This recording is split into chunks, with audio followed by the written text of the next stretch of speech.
and thanks for watching. I'm Paul Murray. Welcome to the show and welcome to a brand new week on the TV.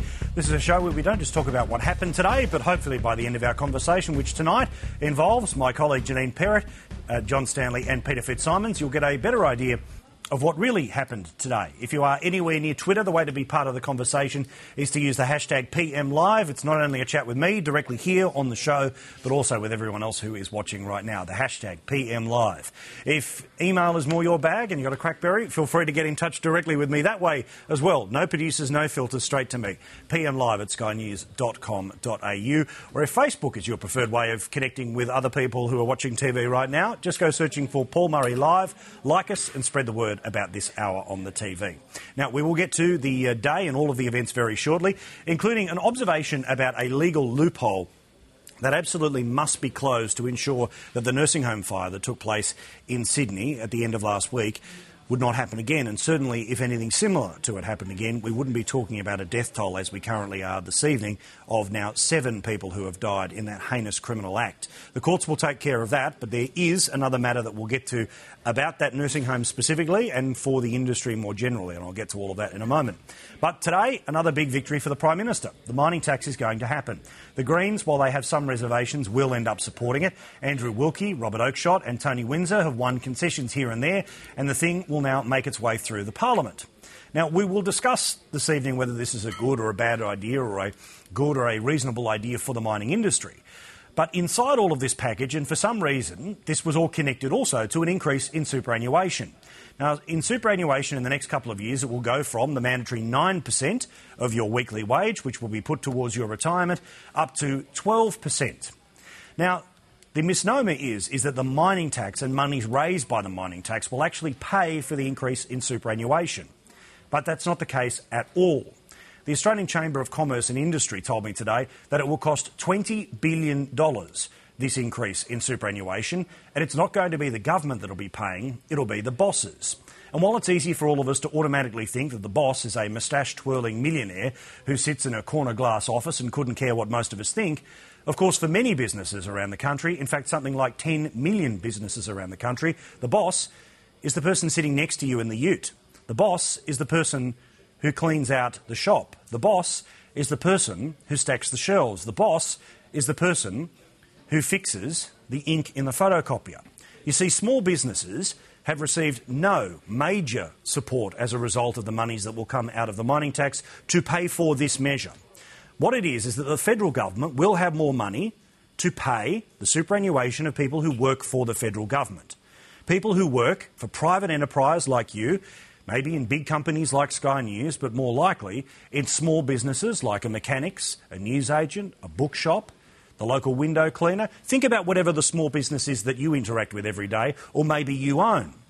Well, this federal government have decided, and I'm pretty sure this wasn't an election promise, to add 3% to the bottom line of every single employee in this country. Now, the idea of compulsory superannuation is one that I've always been a little bit dubious about. To me, it seems to be too high a risk investment. And yes, while the individual can go out and try and self-manage their super, most likely that doesn't happen. And for most of us, it's just the boss who pays, so who cares? But there are plenty of small businesses, including many that I see each and every weekend, and members of my family that I talk to about these things, who are very open about what it is like to run a small business, what it is like to run a hardware store, what it is like to run a cleaning business. Small business people often don't end up paying themselves because they have to pay the wages of the people who work with them. Not because the businesses are stuffed, but because they need someone to work with them to get money coming through the front door to actually pay for their mortgage and their lifestyle and the ongoing costs of running that business. The Prime Minister today, and while there's great backslapping in Canberra, there's been a major failing of many reporters in Canberra to actually tell the truth about who is paying for the increase in superannuation. It is not the government, it is not the miners, it is the boss. And the boss is the person who often doesn't pay themselves. For big companies, this doesn't matter. For small business, this is a very big deal. And remember, we have spent most of this year talking about a two-speed economy, that basically in Australia, if you're not involved in the mining sector, you're very close to recession. Is this the time where the government should whack 3% onto the cost of employing every single employee in Australia? To me, these are very separate issues, and now is not the time for this. A different time and a different moment when more money was coming into the country would be not a bad idea. But trying to push the two together just to try and stack some low-income jobs and some low-income votes, to me, is a pretty dirty trick. Keen to know what you think, and keen to know if you're in small business, did you realise you're paying for it, not the miners? Keen to know. Email pmlive@skynews.com.au. The hashtag, as always, is pmlive. If you want to, at any time, go anywhere near Facebook, just go searching for Paul Murray Live. Vanessa Trezise is here with the latest news on the Qantas situation and everything else that happened today. Ness, good evening. Hello to you, Paul. Yes, negotiations between Qantas and the three unions have collapsed when requests for more talk time have been rejected. Talks between the airline and the engineers union have now ended without a deal after a similar stalemate with the Pilots Association and the TWU.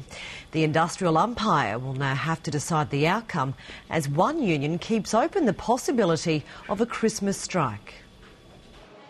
Since Qantas grounded its fleet and caused worldwide passenger chaos late October, the airline and unions have been locked in talks. 3 weeks that came to nothing. Absolutely disappointed. We always thought that it was a reasonable position that we were representing. It's not a win for Qantas, and it's certainly not a win for the Australian travelling public. Unions for the pilots and baggage handlers had wanted 3 more weeks of talk time. Qantas said no, forcing the issue to the industrial umpire, Fair Work Australia. What the winners out of this are our customers, the winners out of this are our employees and our shareholders. Qantas says the airline's future is in jeopardy. Unions claim the workers are. $38,000 a year, Qantas say, is far too much. This Thursday, the TWU will decide whether to legally challenge the Fair Work decision and win back the right to strike, just in time for Christmas. That is a possibility. At present, the TWU is prevented from taking any industrial action within Australia, but not internationally. And they've revealed they're arranging with unions in the US and UK to start targeting Qantas flights around the world.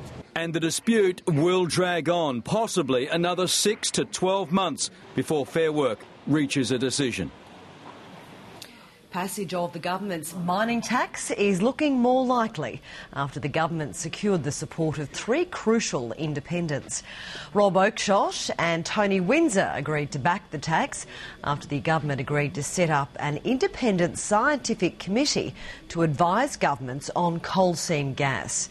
It'll cost $150 million, with another $50 million set aside as incentives for the states to deliver. A well-resourced scientific body that can make the right assessments of Australia's land so that that data set is available to everyone, including local communities.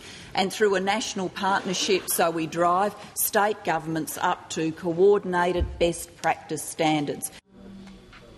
Andrew Wilkie fell into line after the government agreed to raise the profits tax threshold from $50 to $75 million. But the Greens are threatening to block the tax because raising the threshold will mean $20 million less a year from tax revenue. A 7th person has died following the fatal nursing home fire in Sydney's West on Friday. It comes as police access the burnt-out building, which until today was too unstable to enter. Outside, there were tears of grief as staff gathered to lay flowers. The man accused of starting the fire, nurse Roger Dean, has so far been charged with 4 counts of murder. He is expected to face more charges. The Leveson inquiry that was set up to investigate journalistic practices in the wake of the News of the World phone hacking scandal is getting underway. We're going to bring you some live pictures from London where the parents of the murdered schoolgirl Millie Dowler are due to give evidence as the first witnesses. And they're expected to give powerful testimony on the impact of press intrusion. It was the revelation that the now-defunct News of the World had commissioned a private investigator to hack into Millie's phone after she went missing in 2002. That triggered the inquiry. You can see Hugh Grant there. He is one of the other witnesses due to before the inquiry tonight and will be providing evidence also shortly. To continue watching the Leveson inquiry from London, simply press red on your remote and look for our dedicated channel on Sky News Multiview. A man has faced a New York court this afternoon, accused of planning to wage a terror campaign in New York City. Believe that we couldn't let it go any further. We had to act yesterday. 27-year-old Islamic convert Jose Pimentel was going to detonate pipe bombs around New York. Authorities released video showing the power of these weapons. Police special agents had been watching Pimentel for 2.5 years, and he now faces at least 20 years in jail if found guilty. Well, it appears Australians are addicted to the social media website Twitter, with 5,000 tweets sent every minute. A national study by the University of Technology Sydney found that Sydney-siders are the most tweet-happy in the country, but also send the rudest messages. Melburnians, who were found to be very sociable, while people in Adelaide sent the most affectionate tweets. And they are some of the stories making news this evening. I'm just having a chat, that's all. You're right, they are rather rude in Sydney this evening. That's yours up. All right, yes, they are. I tell you what, it's always a fun and loving room, the hashtag of PM Live, especially if you dare say anything in favour of or against their favourite politician. Thank you very much, Ness.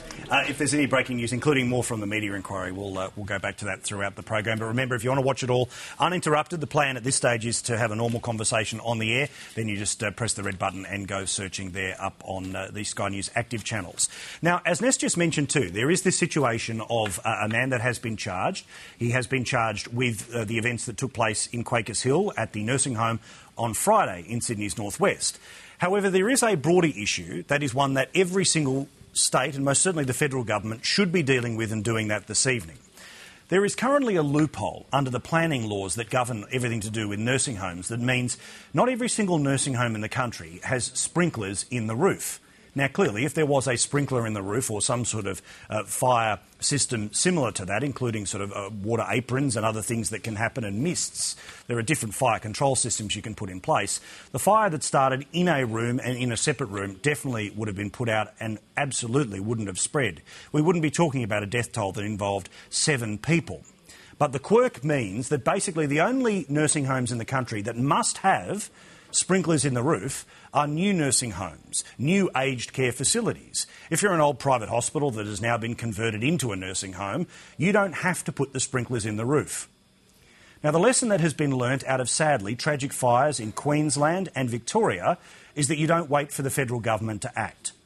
The New South Wales government must follow the lead, specifically of Victoria, who in 2002 mandated that all facilities, including aged care homes, be it high or low care, and that means people who will never get out of bed, and maybe a nana and papa, a mum and dad who only spend a couple of days in a repat centre every few weeks, that all of those centres must have sprinklers in the roof. Now, yes, this will cost a lot of money, but I don't care. It has to happen. For obvious reasons, people are selling their houses to go into aged care. They must be given the peace of mind that if something like a fire broke out through foul play or an accident, that everything would be done to make sure that a helpless person who is lying in a bed in a nursing home would have a fighting chance, a chance that the people in Quakers Hill did not have.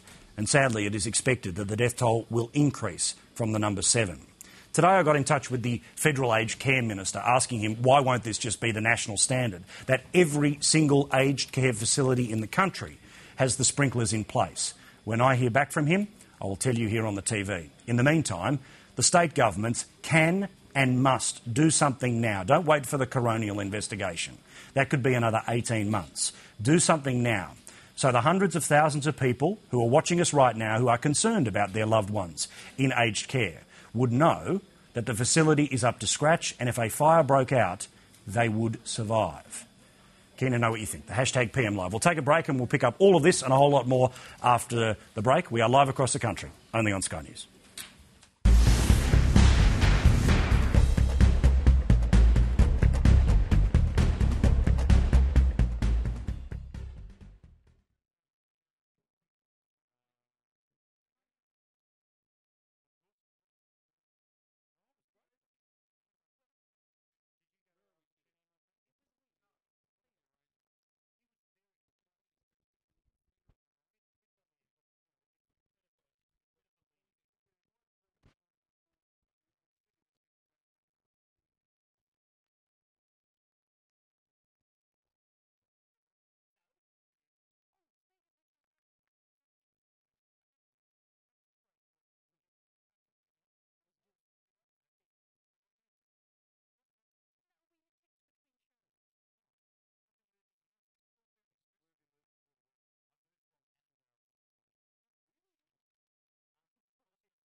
right, we're going to go quickly to London here, where the parents of Millie Dowler, the little girl whose phone got hacked by the News of the World, is currently giving evidence to that parliamentary inquiry. We'll take a few minutes and return here on Sky News. And adhere to them.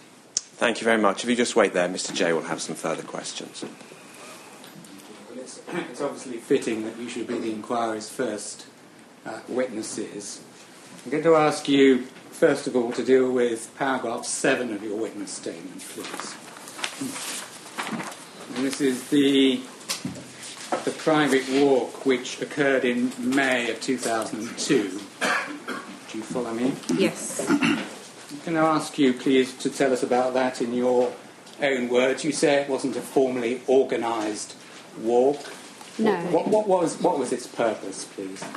Well, it was 7 weeks after Millie had gone missing, so a lot of the sort of initial media hype had died down a little bit, and it was a Thursday, and that was the day that she'd gone missing. Yes. And it was quite a sunny afternoon, and she would have come home about 4 o'clock, and I remember calling Bob and thinking, actually, he'd gone up to London on that day, into the office, and I said to him, why don't you come back to Walton, and then I'll meet you there and we'll do that walk back, because so many questions are just buzzing around in your head.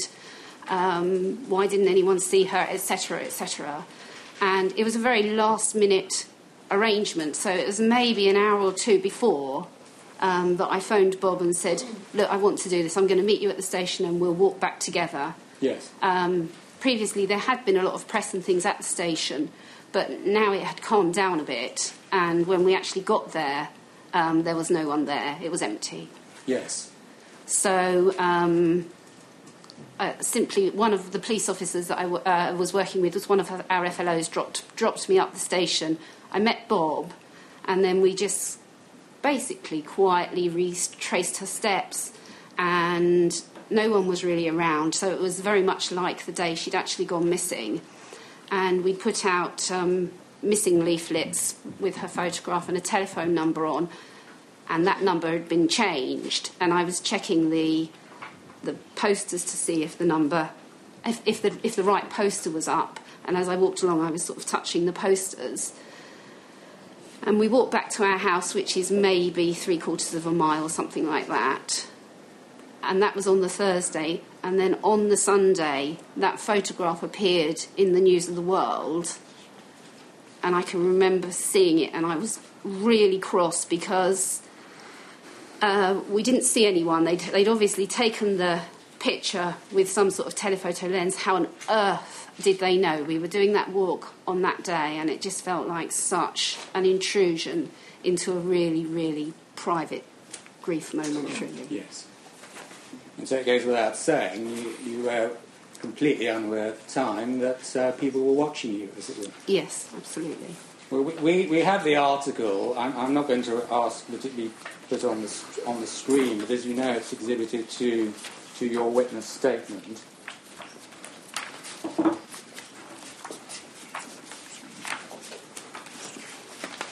We can draw our own inferences as to where the photographer must have been, some distance, of course, in front of you. Yes, I don't know where he would have been to take those pictures. Yeah. Maybe in a parked car down Rydens Road somewhere, I don't know. But I think the other thing I'd add, you'd see from the picture that we're basically just walking along completely immersed in the moment, is the honest phrase I suppose I'd use. And just Sally suddenly saw the poster and decided to check it. Yes. We see on the second page that they do give the Surrey Police Reward hotline, for what it's worth. Yes. Did you make any complaint about this beyond telephoning the police family liaison officer? No. No, I just phoned, did phone our FLO on that day and had a little bit of a rant. Yes. And asked, how did they get this picture? But in the scheme of things, at the time, more importantly was the fact that Millie was missing. Yes, of course. And that was more mind-consuming. So it wouldn't have entered your mind, presumably, to contact the Press Complaints Commission? Not at that time, no. No, we understand that. And we'd agreed that we would do all our press communication through the Surrey Police Press Office, for obvious reasons anyway. Okay, thank you. Now, in paragraph 10 of your statement, maybe Mr. Dowler can best deal with this, but I'm in your hands. You referred to situations when you were doorstepped by journalists and photographers. Can you tell us a little bit more about that, please? Well, certainly it became quite a regular event for people to knock on the door. We'd established that we wouldn't do any interviews. We'd actually only do everything through Surrey Police Press Office, for the simple reason of not wanting to create any media war between a particular publication having an access which they might consider, let's say, exclusive. But certainly it was fine, it's polite, and I think that at the end of the day our response was the same. It always has been the same. We won't do, and even recently we've been doorstepped in recent times as well. But I think the thing that probably was quite difficult was that on our own property, I was out the front on our front drive, probably putting something in our recycling bin or something, and suddenly this person just popped from behind the hedge and approached me, and it was just the moment. I remember it specifically is that because it was the time that the head of the investigation of the Surrey Police team was changed, and he immediately said to me, he said, "What do you think of the head of the investigation being changed?" And I mean, really, it was a sort of, well, what possibly am I going to say? You know, unfortunately, I had the foresight to think, well, actually, I'm not going to say anything. Yes. To say I've got no comment, and I think that I think you might have introduced which media it was from, but.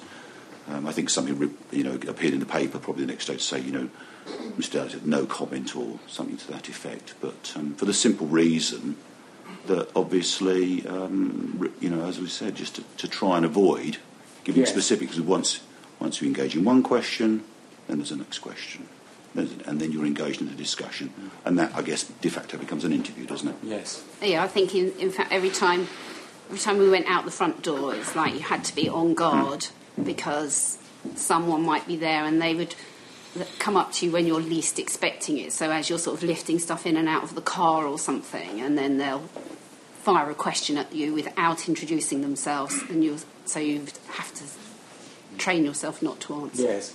Well, maybe you feel the pressure to abstain from that sort of tactic altogether, doorstepping you. Is that what you feel? Well, I think it's quite concerning because I think, however, as polite people are, at the end of the day, that you really are afeared to open your front door because you're faced with a question. Yes. And however you respond to that question might then lead to a headline of one line or two, and that's obviously difficult to deal with. So I think, but we've always tried to be polite and courteous, and leave it at that.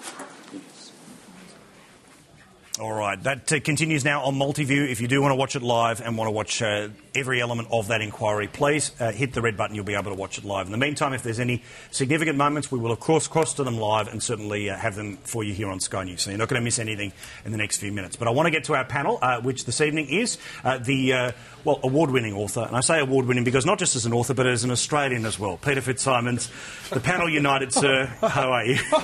I don't think I actually think since Miss Shoebridge's class at Peteridge Public in 1965, I haven't, honestly, no joke, not got an award for anything. What about apart from that? Yeah. Apart from the OAM, he has a brand new book that is on shelves right now. Buy 4 copies of them. It is about Mawson. We've talked about the incredible story that is there. That's a nice plug. See, there you go. Linger longer. Buy the man's book. Buy the man's book. I didn't write back to a text message you wrote a couple of weeks ago, so as an apology, here's another view of his book. Peter Fitzsimons, go buy his book. See, now you can't be cranky with me. There you go. All right, my colleague at Radio 2UE in Sydney is John Stanley. John, if you had a book to flog, I would show it and show it and show it again. Gee, I've I'll mock up a quickie by next week. Yeah, if you could. And future author, when she writes her life and times, they will be quite fascinating. Posthumous. Really? They'll be written somewhere. Janine Perrin from the Sky Business Channel, hello. Hi. Now, guys, lots of things to get into, but let's get straight to the mining tax. First, no doubt a significant political win again for Julia Gillard, but all of that could only happen after all of the independents signed off on it. Here they are, in no particular order, the independents that have now said yay to a mining tax. Have a look. I think we can both say at the start of this conversation that we are both going to support it. I'm pleased with the way in which the government and the others within state organisations have actually looked at this particular issue. I think we have got a substantial result once you have a good read of the information that's been put forward to get a national partnership agreement and to try and get the states to engage better in land use management outcomes. I think is some good and substantial policy work. The government has agreed to amend the MRRT bill to increase the threshold from $50 million to $75 million, an increase of 50%, and also to move the whole $50 million phase-in from 50 to 100 up to 75 to 125. And that will go some way to making for a fairer tax for the small mining companies. And I agree with him. I think he made some interesting concessions there in Andrew Wilkie. Mr Fitzsimons, before I take your question, here's Bob Brown, who, of course, is relevant to the whole thing passing the Senate. Have a look. We will only have a revenue-neutral alteration to the mining tax. We maintain that position. I will talk to the Prime Minister tomorrow, or in the meantime, if she wishes to. $20 million is 200 or 300 nurses or teachers sacked off the payrolls. Andrew Wilkie might explain that to the nurses at the Royal Hobart.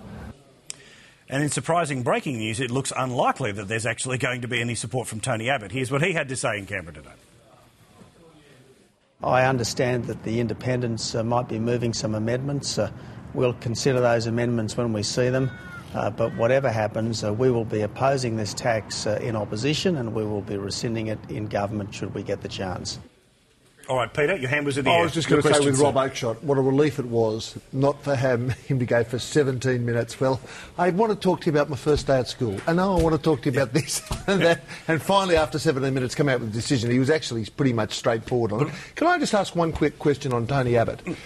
There has been, it seems to me, there has been a mood abroad for the last 2 or 3 weeks. He's too much attack dog. Am I alone in thinking that in the last 2 or 3 weeks he's just pulled back a bit, that as a conscious strategy? I just don't seem to have seen him being feral for some time. Well, I think I'll answer it, is that I think that the thing that they have finally started noticing, and I've been talking about this for most of the year, the negative approval rating of Tony Abbott is a big problem.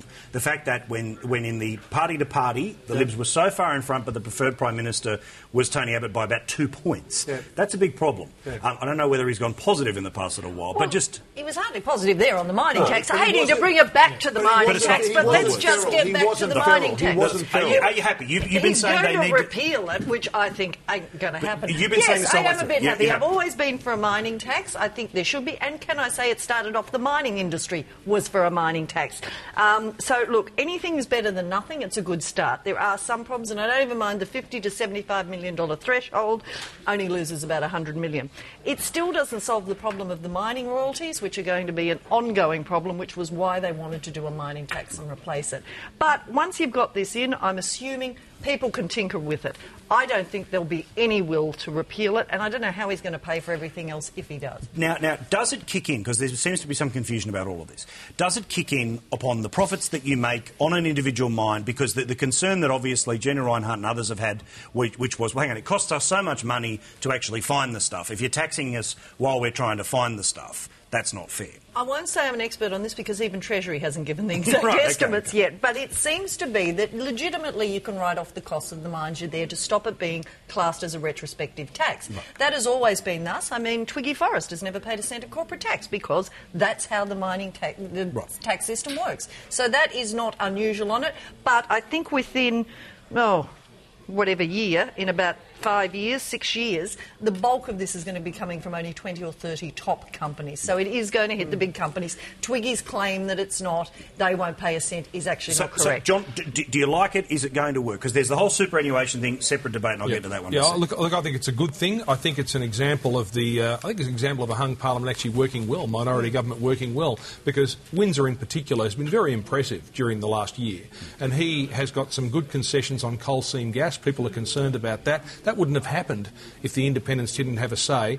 On the Tony Abbott thing, Andrew Wilkie's also been very impressive. That's right. Oh, yeah. And let's give him some credit as well. There'd be no debate or discussion in the country about poker machines if it wasn't for him. No, people would be paying lip service to it and doing nothing. And the other one is Senator Nick Xenophon. He has been terrific because he's got the power. So all of those guys you've mentioned have used their power wisely. But on what Peter was saying about Tony Abbott, I think Tony Abbott has had a strategy this year of trying to bring down the government, and I think they're starting to think, hang on a minute, this is not going to work. There's this desperate throw every week in the hope that any moment the government will crack, he'll get into government and he'll be in there with pretty well a blank cheque. I think it's starting to dawn on them that they may have to wait 2 years and they may have to start putting together some policies to try to look more substantial to get into government rather than just have the other side fall over. And if I may make a brief historical allusion, I'm doing a book at the moment on the Eureka Stockade, and the essence of the gripe was that the government imposed the £5 a month on miners that hadn't yet got anything out of the ground. So if you were making a fortune,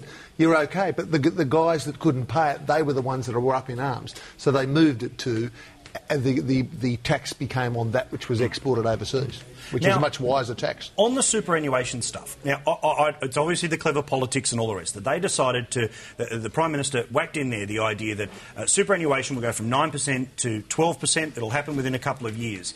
Now, the assumption for most people in the 1-2 there is that the money raised by the mining tax will pay for the increase in superannuation. Now, that is flat-out BS. It's certainly going to pay for government workers their superannuation, but the government today, in effectively putting this, has now put a 3% increase on the cost of every single employee in the country. Now, largely speaking, for big companies, that's not a problem. But, Janine, for years you covered small business, you talked about small business. If this was viewed in the way that it is, which is a 3% increase on every employee, the blokes that are running painting operations, the smaller business, a lot of them tell you anecdotally that they don't have enough money to pay themselves. A 3% whack to the bottom line, I don't think it's going to push them under, but geez, it makes it a bit tougher. No, and it's a difficult question, though. They did incorporate, we heard this argument when we put in superannuation. There is an argument that they do incorporate it, that it's offset by wages. Others say don't be ridiculous. The fact is the Henry Report, which did the mining tax, thought 9% was enough. This government has gone a bit further, and shall we say that Tony Abbott, in a huge black hole, has said we will do it too. So there's no delineation now between the two parties on it. So if small business is upset, he's lost that vote on it because he said they're going to do it. I don't quite get it, but there you go. Yeah, but to me, John, I've heard Richo talk about this, Peter Beattie talk about this. When will the Labor Party work out that the boss isn't always a millionaire and a moustache-twirling, boss who constantly just wants to sack his worker? Sometimes the boss can be a woman who runs a cake shop and employs one person. Sometimes the boss can be a tradie who employs an apprentice. Constantly thinking the boss will pay, the boss will pay. The boss isn't always a person in charge of a company that makes millions of dollars. Well, it's true. Implicit in this, though, and I think we all accept, when it goes up 3%, there will be situations where people are going to be paid less. It'll be a trade-off. So it'll be, and some of that will be effectively salary sacrificing. So you'd like to think that ultimately we need to do this, though, don't we? We do need to increase the superannuation savings so people can look after themselves. Is it not also fair to say that when Paul Keating introduced the superannuation, am I right in saying 1985, 6, it was early on. Anyway, was not exactly the same argument presented, and it has turned out to be fantastic, and you've got all this money that's being put back into the investment infrastructure. But also, wouldn't you say, though, that we turned around and once we decided to go to super, and you can't and it's been a brilliant success. That's been there. But still, we have super funds that it was over the weekend, the reports about some have had terrible results in 5 years. Now, it's all fine for those of us, we're not retiring at this down cycle, but people who have done it, and, again, people in my life that are teachers and just they had to leave at a certain time. If your money's tied up in super, the bit I don't understand is that why is there not written into the law that if you run a super fund, for every dollar that is in, you must give back at least the dollar that was put in, as opposed to these share-based ones where basically people end up with less money than they put in. After all, it wasn't their choice whether it was there. At the moment, it's mainly that they're not going to get much of a return. I mean, the fact is our super funds, there's not enough inquiry into it because for too long they've been doing so well. The fact is they're not going to do well because, as we know, eat your vegetables. The European crisis is going to go on for 10 years. You're not going to get those kind of returns, and our super industry is far too exposed to the share market. Correct. And too many union hacks running the super funds too. And look, you can actually, if you've got the industry super, you can put it into cash. You can put it into safer investments if you want to. But you have got a choice. But there should be more education of people and saying this is what you can do, so you know more about what you can do with your super. All right, can you know what you think? Hashtag PM Live, emails pmlive@skynews.com.au. The talks between Qantas and the unions, guess what? They broke down. They have until midnight, and then eventually Fair Work Australia will now be forced to step in here and make a decision. Most likely it's going to come down, you would expect, in the company's favour. The company seems to be quite happy with the process to this point. Here is Alan Joyce speaking this afternoon in Sydney.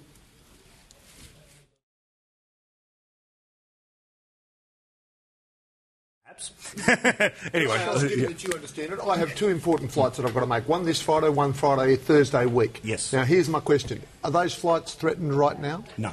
No? Apparently not. Apparently not. They're still protected, aren't they? There are penalties against the unions doing it. Right. I, too, have broken because of the double points, not because I want to support them. I am going to brave Qantas again, though I did book Virgin as well. But no, they are protected, and as I understand, it's highly unlikely they would do it. My bigger fear is the management will have another brain explosion and close the airline down. So, the fear's not the is it a unions. possibility? I mean, a lot of people will be watching right now, remembering what happened last time, and want to know, are their flights safe? In theory, no, it's still protected. They're not allowed Action to do they're it. not allowed to do under it. this dispute that made it all the way to Fair Work Australia, you're not allowed to either ground the airline or go out on strike. Not allowed to happen. All right.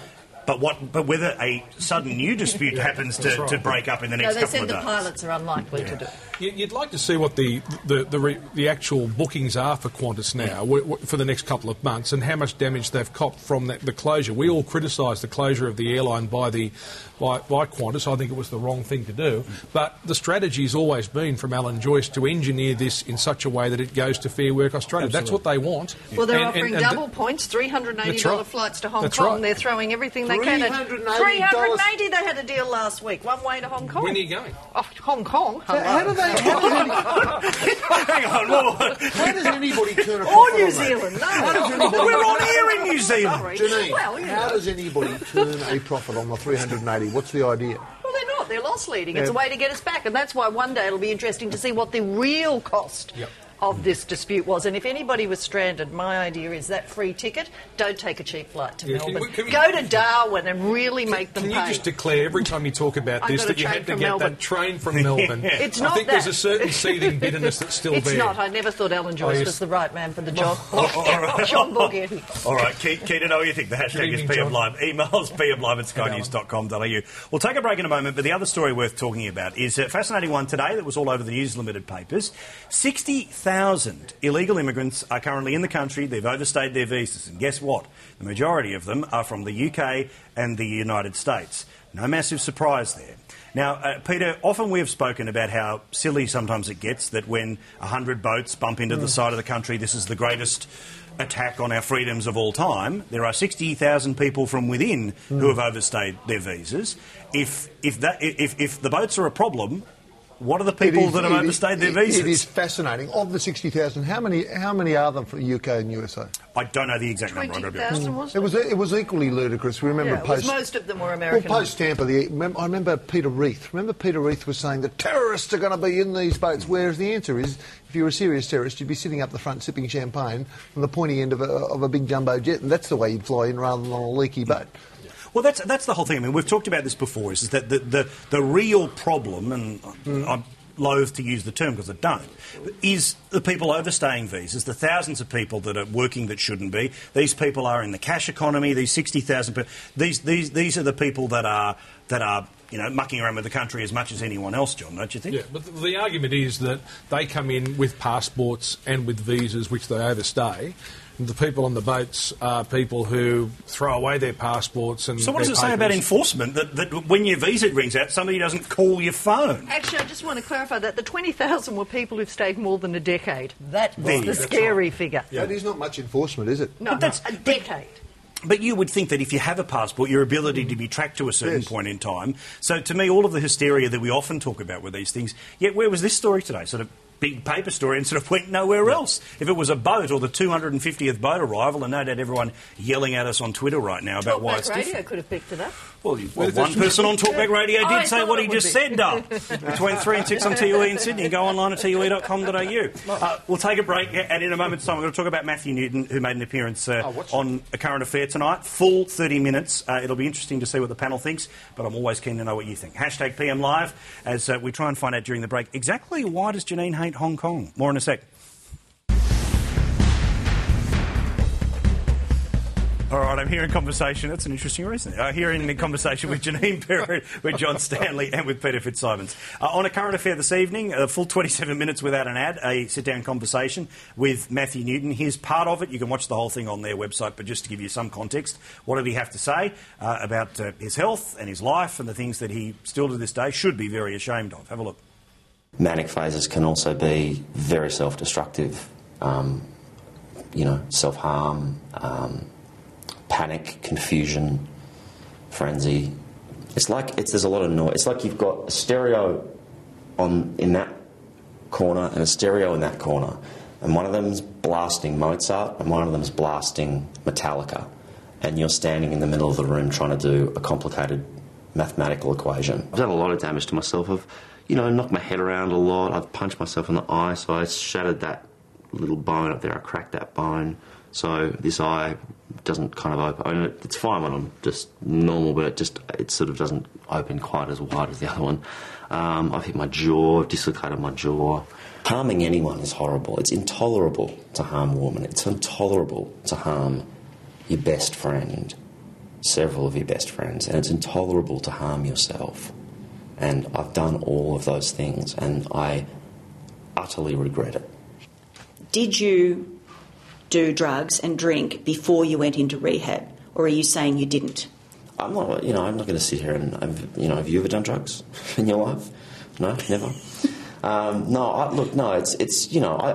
Drugs were never a problem for me. It was never a problem. Through my whole life, I've tried to destroy everything good that has happened because there was this fear that it would be destroyed anyway. When you're charging at a wall, physically and metaphorically, and there's someone close to you trying to stop it, then they're going to get hurt.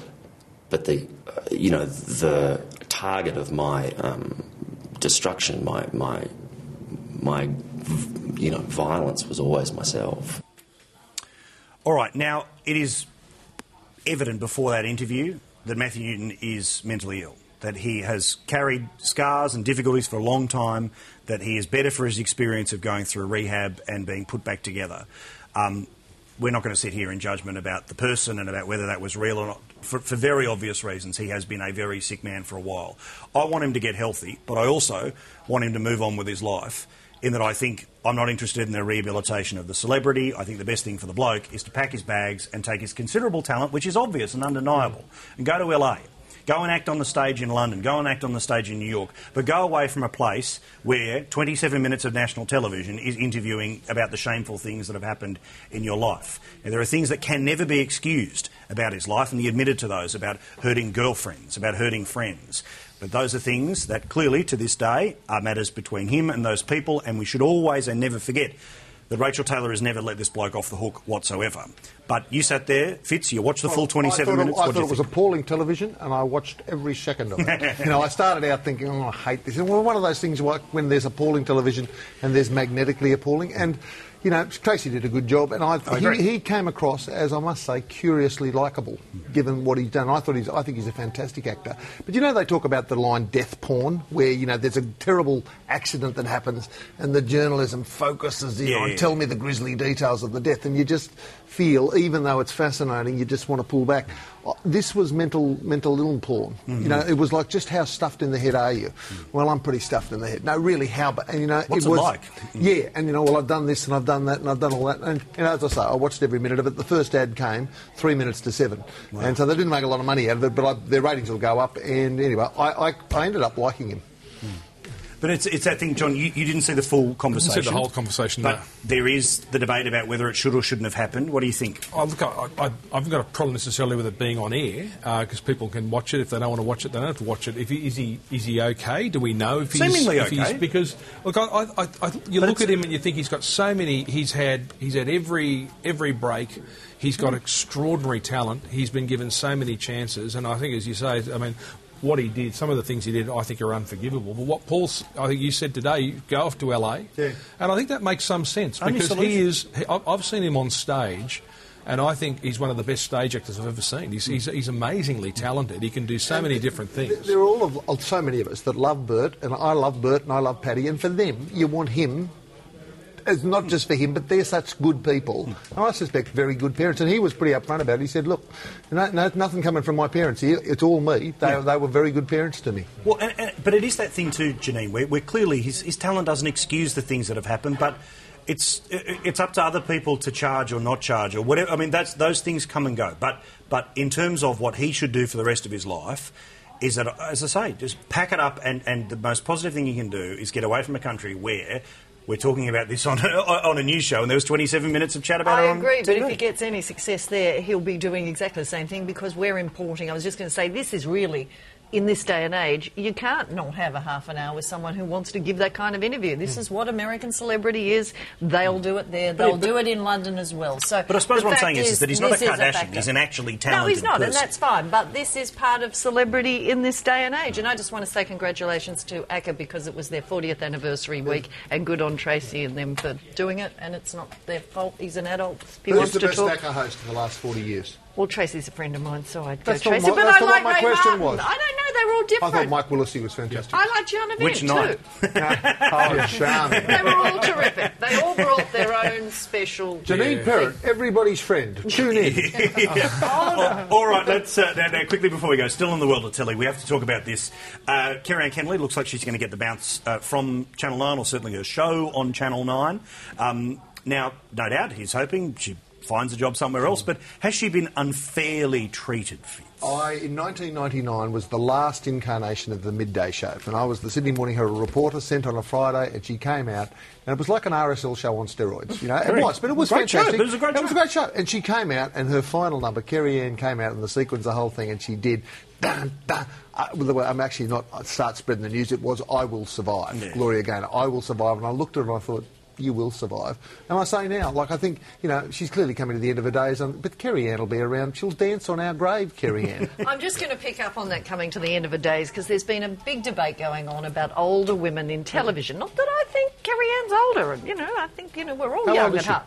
I don't 21. reveal people's ages on television. The fact is, I do not want this to get into an argument about, oh, here we go, another woman over 50 is sacked by television. This is about money. And ratings. This is money. Well, Channel 9's got huge problems. If they can get someone cheaper, and younger means cheaper, that's fine. Kerry-Anne will survive, and because she's a trooper. It's no joke, and I've been on these shows. The Circle on Channel 10, that's a bloody good show. There's a vibe between those women, and they give serious competition to Kerry-Anne. And the other thing, the Channel 7 thing, what's the thing after Sunrise? That's the morning show. Television needs reinvention. Larry Emden will be watching us right now in his bed with his missus to one side. I know this for Larry. But that is a pretty good show, and so there's more competition for that morning slot than there ever has been before. Well, Larry and Kylie. Look, there's a slew of women over 50 on TV. There are a whole lot of them. We were talking about it. Tracy Grimshaw, a whole lot of women who have got very secure positions. But my it's wife interesting. Will be over 50 shortly. That's she'll thank you for telling everyone. everyone. Should be pleased, yeah. Enjoy that phone conversation at 2:01. That's very good. But with Kerry-Anne, you mentioned the Circle. Like, you talk about competition in that morning show. If you're Channel 7, wouldn't you think to yourself, hey, what's on at midday now? Yeah. What's on at midday now? Well, wouldn't you look, why not put Kerry-Anne on the midday show? Or would you look at some form of The View? They tried it once at Channel 9. They just had the wrong people on it. It's interesting you say that, because sort of on that day that I did the last midday show, reporting on it, I said to one of the cameramen, this must be a pretty sad day for you, mate. Is it the last midday show? He said, mate, this is my third last midday show. He said, they'll be back. Yeah, well, Larry should talk to Kerry Stokes and get a row across at Channel 7 midday. Come on, Laz. I know you're watching, mate. It's not a bad idea. It's not bad. All right, before we go, let's quickly talk about the cricket. I've got about a minute to do it. Sportsline will get into more detail about all of this, but Fitz, I've got to use your big brain on these things. Ricky Ponting needs, I think it was Ian Healy or somebody said, Ricky Ponting needs 180 runs. And I reckon that's about right. 100 runs won't do it, 130 runs won't do it. He has averaged 18 runs in the last year. I know he's got the first name of Ricky and he's got the last name of Ponting, and that's a terrific combination to have. But ultimately, the stats of 18 runs average in the last year, you cannot survive. But even the 180, I mean, that's it. Is it respectfully time? Well, the only thing is you've got Sachin Tendulkar, who's about to... He's hit 99 centuries, Sachin Tendulkar, and he was around when Jesus opened the bowling for Jerusalem. Okay, he has been there. How long? And Sachin would be about 40, John? Yeah, something like that. Getting long time. on, yeah. And he's just getting better. So they look to that. But Ricky Ponting, I mean, when I remember Alan Border once said to me he knew it was time to go when the ball would go past him, and he just like that, and he looks a bit like that, Ricky Ponting now. Yeah, and by the way, just in time for Christmas, Fitz has actually written a book about Jesus and his time for the Jerusalem cricket team. Yeah. It's a great read. It's 7,000 pages. It's very well researched, and it is available at your local bookshop along with Mawson. Yes, all right. Thank you, one and all. We'll see you again next Monday night. If you want to stay in touch on Twitter, the way to do that for me personally is @PMTUE. And don't forget to like the show on Facebook. Just go searching for Paul Murray Live. We've got news, and in about half an hour's time, Paul Gregg will be here with the latest on Sportsline. See you in a sec.